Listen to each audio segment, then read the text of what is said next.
जिसके भाई का आचरण इस तरीके का हो, जो खुलेआम मंच पे इस तरह की बातें कहता हो कि हिंदुओं हथियार उठा लो, मुसलमानों को काट दो और देश को हिंदू राष्ट्र बनाएंगे, सनातन राष्ट्र बनाएंगे, कि बागेश्वर बाबा अब कई दिनों से इनका दरबार भी नहीं लगा है, तो कहीं ना कहीं इनके ऊपर भी दबाव। धीरेन्द्र शास्त्री जैसे लोग उस तरीके के हैं जो सिर्फ गीदड़ धमकियां देना जानते हैं कि बताया जाए, योगी आदित्यनाथ जी बताएं कि भाई हम लोग किस कैटेगरी में हैं, जो पिछड़ी जाति के लोग हैं। तो जब से भारतीय जनता पार्टी सत्ता में आई है तब से हमें पता लगा कि साहब यादव शूद्र होते हैं तो मंदिरों में ओबीसी SC ST के पुजारी नहीं रखेंगे, साहब तुम शूद्र हो और तुम्हारी तो जो परछाई भी पड़ जाएगी तो हम अपवित्र हो जाएंगे। यादव जी, आप लोगों ने धर्म शास्त्रों के खिलाफ बगावत कर दी और कह रहे हैं हम हिंदू राष्ट्र नहीं बनने देंगे, तमाम साधु संतों का सपना आप लोग तोड़ रहे हैं, ऐसा क्यों कर रहे हैं आखिर आप?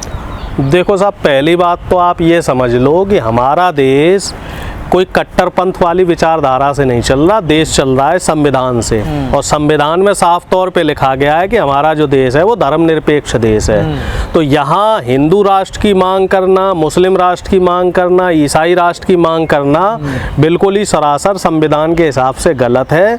और इस तरह की मांग जो भी करे, चाहे बागेश्वर बाबा करे, चाहे BJP के लोग करें, चाहे किसी भी पार्टी के लोग करें, साधु संत करें, तो वो कहीं ना कहीं संविधान पे सवालिया निशान उठा रहे हैं। देश में इस तरह की जो ताकतें हैं और इस तरह की जो विचारधारा के लोग हैं उनके लिए कोई जगह नहीं है। अभी आप देखो, जैसे हिंदू राष्ट्र की मांग इधर बागेश्वर बाबा और तमाम मेहनत कर रहे थे, अब इस तरह से अब पंजाब में देख लो साहब आप, खालिस्तान की मांग शुरू हो गई, वहाँ तो कुछ इस तरीके के वीडियो आए हैं कि लोगों के साथ हिंसा का काम हो रहा है। तो अगर कट्टरपंथ को बढ़ावा दिया जाएगा तो देश में हिंसा बढ़ेगी, देश में सांप्रदायिकता बढ़ेगी, देश में अराजकता बढ़ेगी और देश का माहौल खराब होगा। और ये देश के लिए कहीं भी सही नहीं है, ना हमारे देश की जनता के लिए सही है, ना हमारे देश के प्रजातंत्र के लिए सही है। शास्त्री के पीछे क्यों पड़े आप लोग, बागेश्वर धाम के पीछे? उनके जिस तरीके के बयान हैं, ठीक है, अगर वो इतने बड़े भविष्य वक्ता हैं और इतना बड़े वो साधु संत हैं, वो अपने देखो भाई को नहीं बचा पाए। उनके भाई के खिलाफ जो है SC ST एक्ट की कई धाराएं लगी हैं और वो जेल में है, अभी उसको कल परसों पकड़ भी लिया गया है। जमानत भी दिलवा दी 20 मिनट में, खुद देखने वाली बात नहीं, जमानत दिलवा दी है, अच्छी बात है, अपने प्रभाव से जमानत दिलवा दी, लेकिन अब उसमें आगे ये भी तो है ना, केस भी तो चलेगा।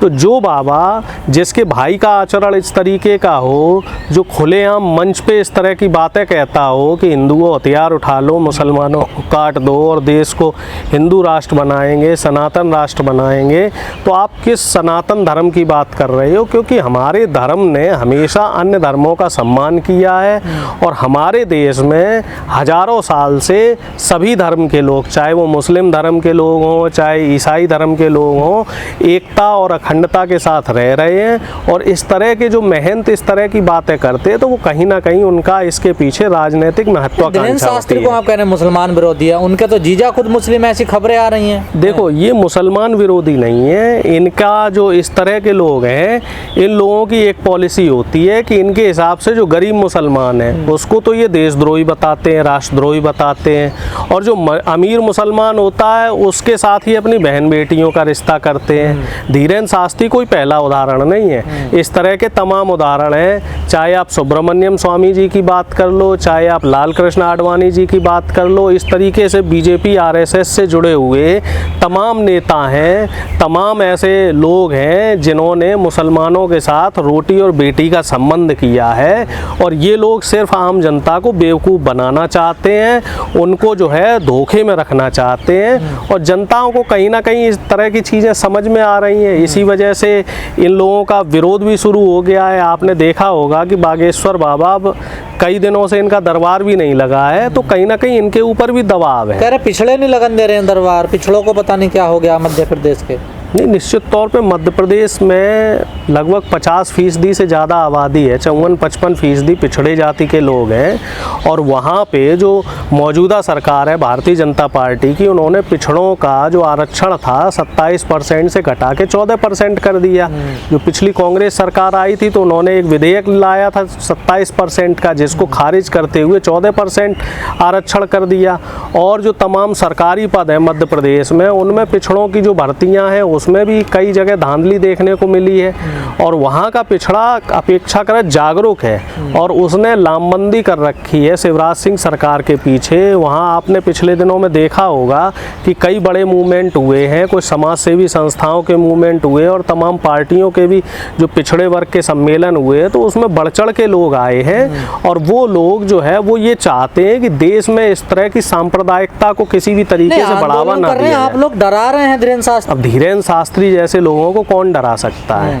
धीरेन्द्र शास्त्री तो खुलेआम मंच पे लोगों को डराते हैं।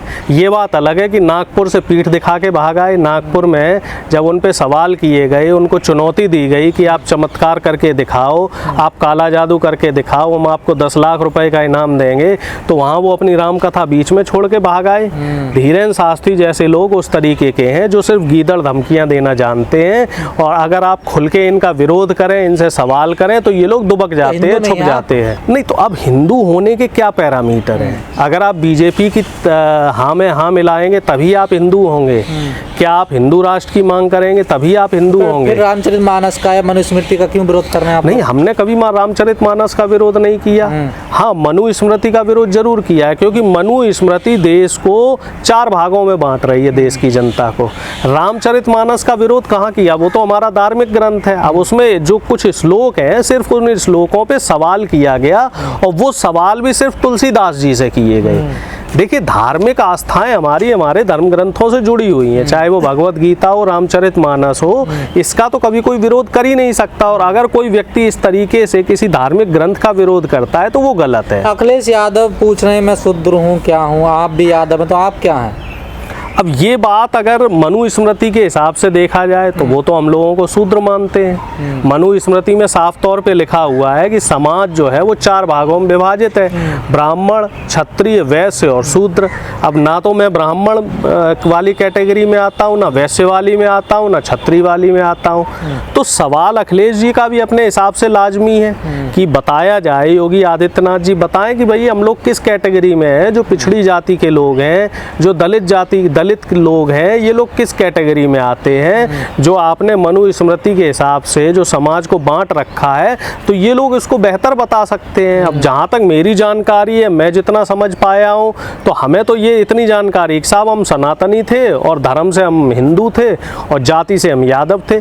अब ये बात तो जब से भारतीय जनता पार्टी सत्ता में आई है तब से हमें पता लगा कि साहब यादव शूद्र होते हैं। हमें तो पहले पता ही नहीं था। हमें तो ये मालूम था कि भाई हम पिछड़ी जाति से आते हैं और ओबीसी रिजर्वेशन हमें मिलता है। आप अपने आप को हम शूद्र हैं? नहीं, हम तो नहीं मान रहे, लेकिन बीजेपी वाले मनवाने पे लगे हुए हैं। भाई हम क्यों माने कि हम शूद्र थे? क्योंकि देश में बीजेपी वाले तो कह रहे हैं सब हिंदू हैं देश में जो भी है। नहीं, बीजेपी वाले कहते हैं कि हिंदू हैं, लेकिन आप मंदिरों की बात कर लो तो मंदिरों में ओबीसी, एससी, एसटी के पुजारी नहीं रखेंगे। अगर कोई दलित कहीं मंदिर में चला जाए, भगवान की पूजा कर ले, तो उसको भगा दिया जाता है। अभी कुछ दिनों पहले आपने एक वीडियो देखा होगा जिसमें एक महिला की चोटी पकड़ के उसको मंदिर से बाहर खींच के भगा दिया गया।